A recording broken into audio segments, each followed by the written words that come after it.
तो जिनको जीना आ गया तो वो उसको कहते हैं ना कि ऐसे जिए कि मरना ना हो और ऐसे मरें कि बार बार मरना ना होए। कबीर ने लिखा ना, जिस मरने से जग डरे मेरे मन आनंद, मर करके ही पाइए पूर्ण परमानंद।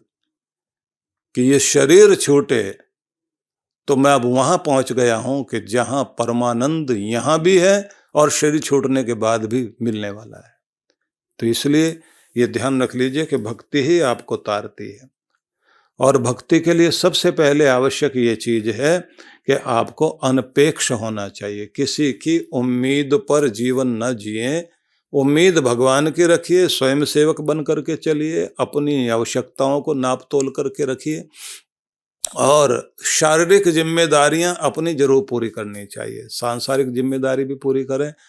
और अच्छी बात यह है कि जैसे अनेक भक्तों का वर्णन मिलता है ना, जिन भक्तों की जिंदगी में अनेक तरह के प्रलोभन आए, लेकिन उन्होंने किसी भी तरह के प्रलोभन को महत्व नहीं दिया, अपने लक्ष्य की तरफ चलते चले गए, क्योंकि भगवान परीक्षा लेते हैं ना। तो पहली बात हुई अनपेक्ष। अगला शब्द दिया शुचिर दक्ष है, पवित्रता का ध्यान रखना। अब पवित्रता का ध्यान ये रखना है कि आपको किसी के संग बैठने से, उसके विचारों से, उसके साथ बैठने से कोई फर्क न पड़े। मतलब ये है कि कोयले के किसी भी जगह पर कोठरी में जाएंगे, उसके पास से निकलेंगे तो कुछ भी नहीं किया तो धूल उड़ करके हवा चल गई तो वहां से जो राख उड़कर आती है ना, तो उससे भी आपके कपड़ों पर असर आता है। एक महात्मा थे, तो जब वो मरने लगे, उनके नाम पर बहुत सारे कॉलेज बने भारत में, लेकिन जब मरने लगे तो उनके बेहोशी में थे उससे पहले, तो बेहोशी में बहुत कुछ बोल रहे थे। तो होश आई तो सबने उनसे कहा कि महाराज आपके मुंह से तो हमने मंत्र सुने और आप तो बेहोशी में गालियां बोल रहे थे, और इतनी गालियां बोल रहे थे भयंकर। तो उन्होंने कहा भैया वो लिख करके दे दो, तुम बोल के नहीं सुनाना मुझे कि क्या क्या बोला मैंने। तो उन्होंने लिख करके दिया।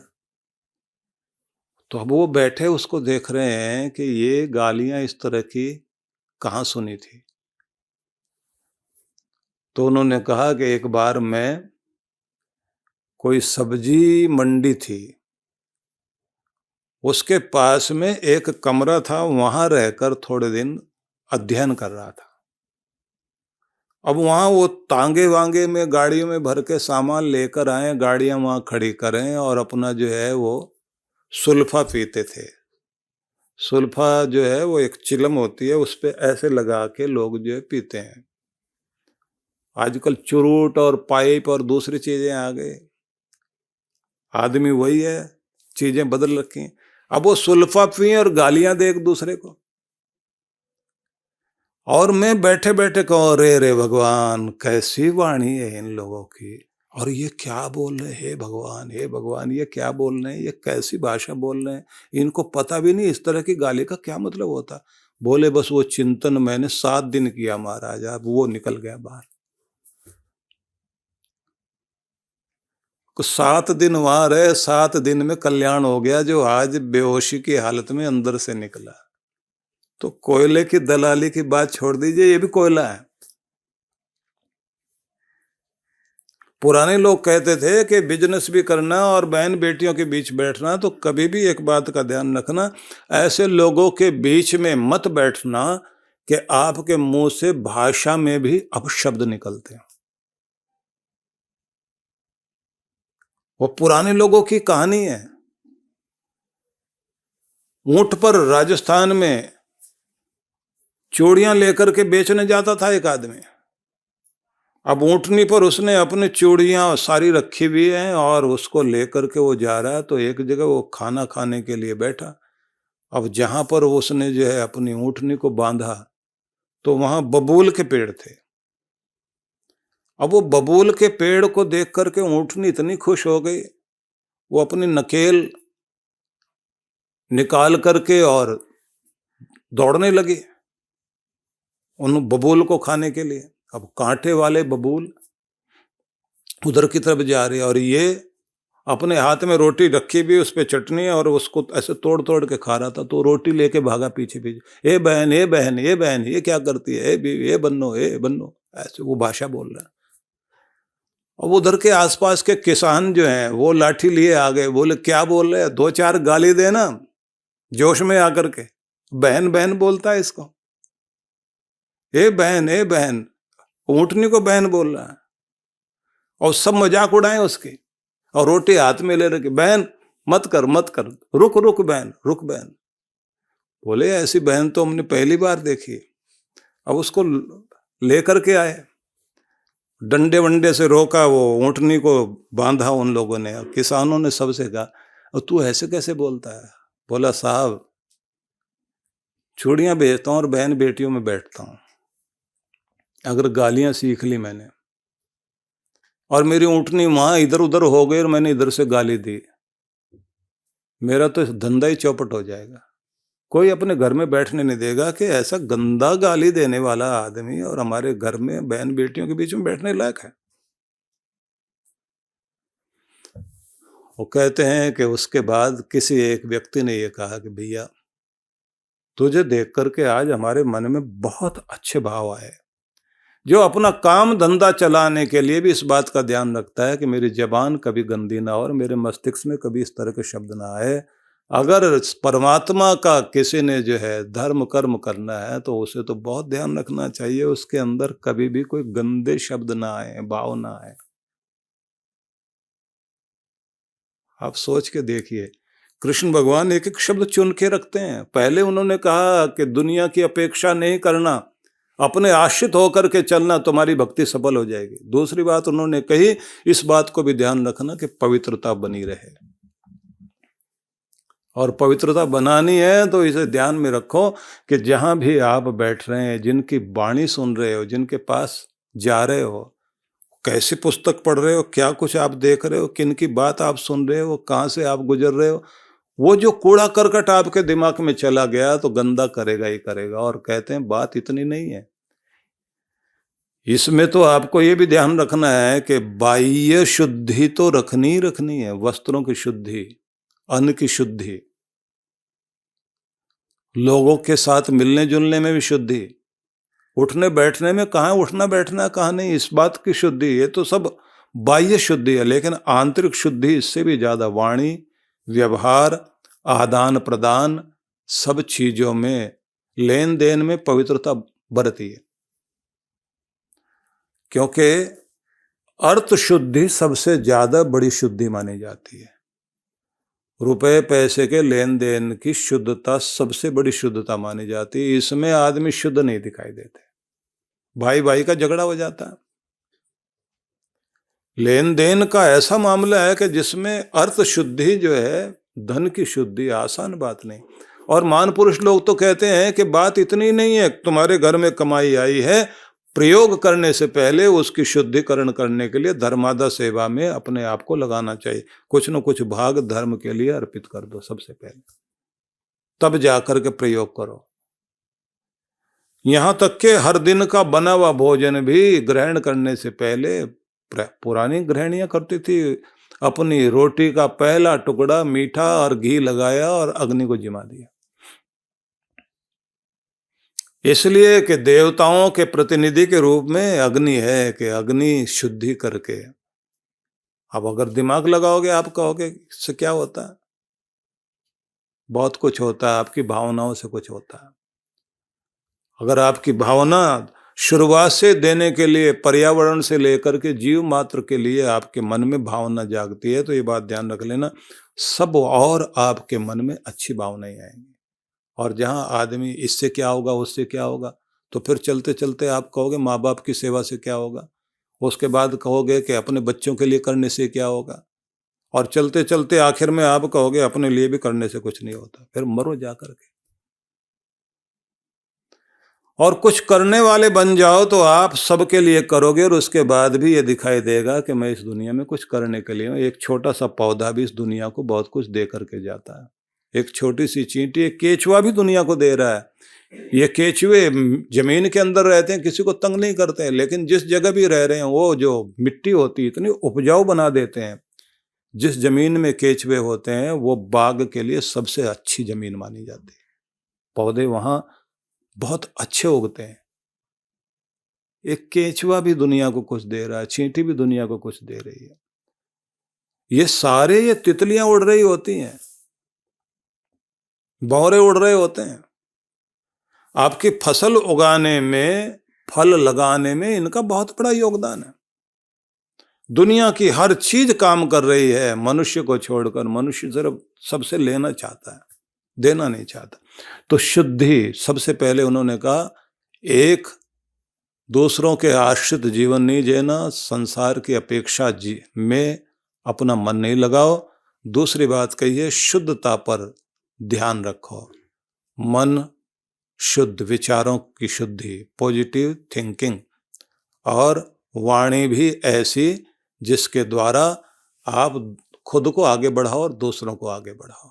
लेन देन में पवित्रता, तो शुचि शब्द से पवित्रता का संबंध, और पवित्रता भगवान से जोड़ती है।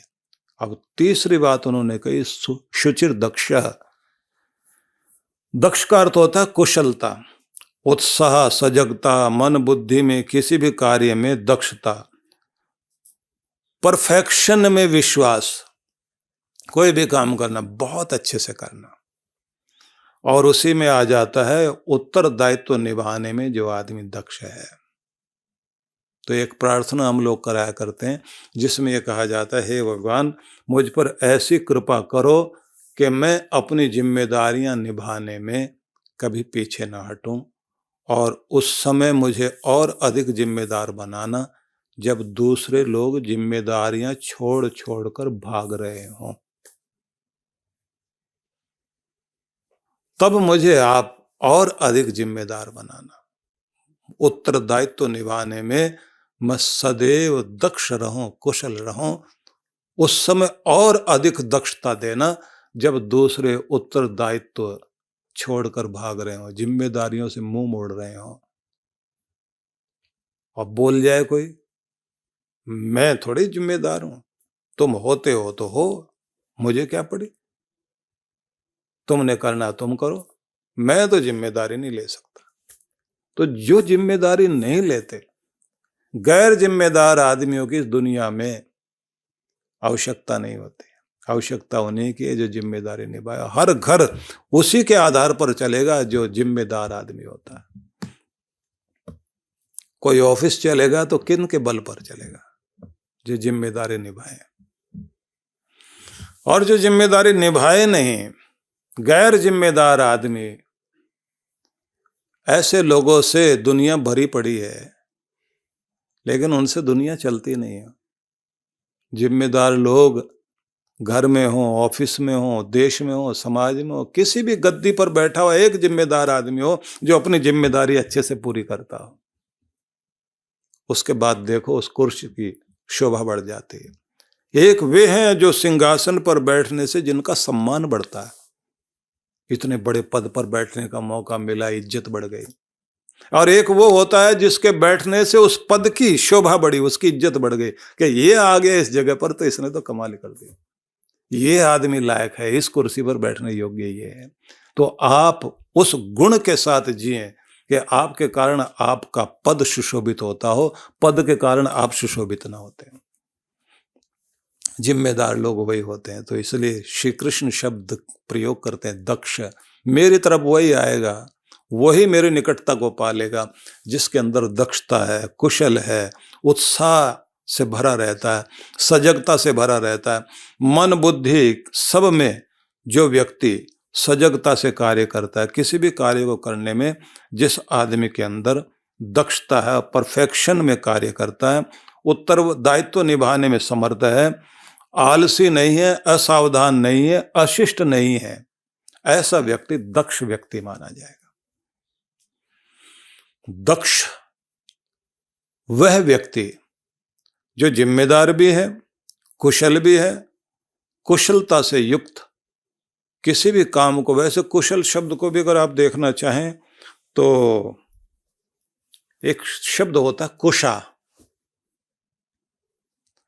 कुशा जो है उसके आसन बनाए जाते थे पहले, और कुशा जहां उगती है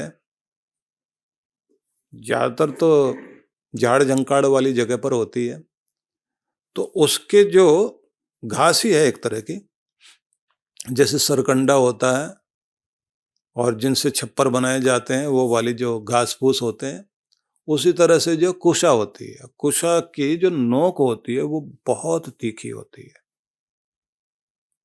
अगर आप उसे लेने के लिए हाथ लगा रहे हैं और सावधानी से हाथ नहीं लगा रहे हैं तो हाथ में चुभती है।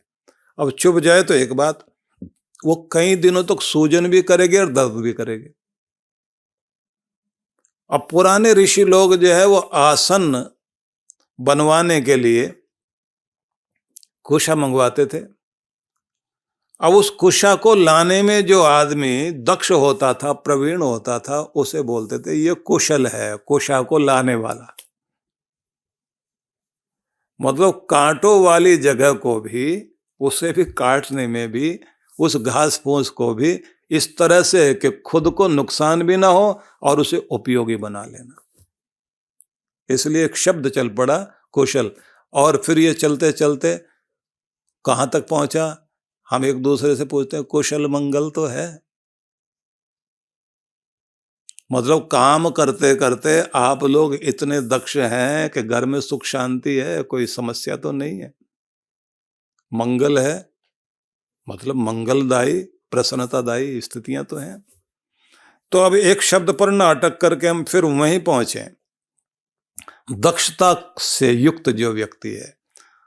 और श्री कृष्ण अगले शब्द की तरफ फिर जाते हैं। आगे उन्होंने कहा उदासीन,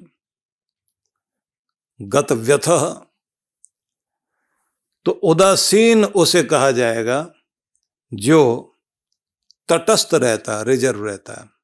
लेकिन हमारे लिए समय की धारा बहुत तेजी से आगे बढ़ रही है, इसलिए इस श्लोक को आज पूर्ण नहीं कर पा रहे हैं। भजन की तरफ चलेंगे हम लोग। पर मैं फिर आपसे ये कहूँगा, हमारी जो प्रार्थनाएं हैं, वेदों की प्रार्थनाएं, वो बहुत अद्भुत हैं। जिनमें एक प्रार्थना है, यन में छिद्रम चक्षुषो हृदस्य मनसो वाति तृणम बृहस्पति में तद्दधातु। भगवान, मेरे किसी भी अंग में, मतलब आँख में कोई दोष हो, देखने की दृष्टि ही सही नहीं हो, मेरे हृदय में जो भावनाएं हैं उन्हीं में कोई दोष हो, मेरे मन में चिंतन की दृष्टि सही ना हो, कुछ भी जो मेरे जीवन में कमी है, मेरी इंद्रियों में जो कमी है, वो सबको दूर करने की कृपा कर कि जिससे मैं तेरा प्यार पा सकूं। गुरु बिन ज्ञान न होत है, गुरु बिन दिशा अजान, गुरु बिन इंद्रिय ना सधे, गुरु बिन बढ़े न शान। गुरु में समाहित दिव्य और दैवीय शक्तियों के दर्शन, पूजन, ज्ञान, ध्यान से स्वयं को धन्य करें। परम पूज्य सद्गुरुदेव श्री सुधांशु जी महाराज एवं डॉक्टर अर्चिका दीदी जी के पावन सानिध्य में गुरु पूर्णिमा महोत्सव दिनांक 7 से 10 जुलाई 2025।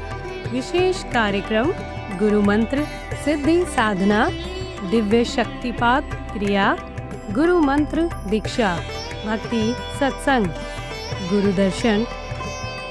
गुरु पूर्णिमा महोत्सव 10 जुलाई 2025। स्थान शक्ति टेंट, द गोल्डन डिकॉर, नजदीकी जापानी पार्क, सेक्टर 12, रोहिणी, दिल्ली। आयोजक विश्व जागृति मिशन, दिल्ली। संपर्क सूत्र ऑनलाइन व ऑफलाइन गुरु मंत्र सिद्धि साधना के लिए संपर्क करें। आप सपरिवार सादर आमंत्रित हैं।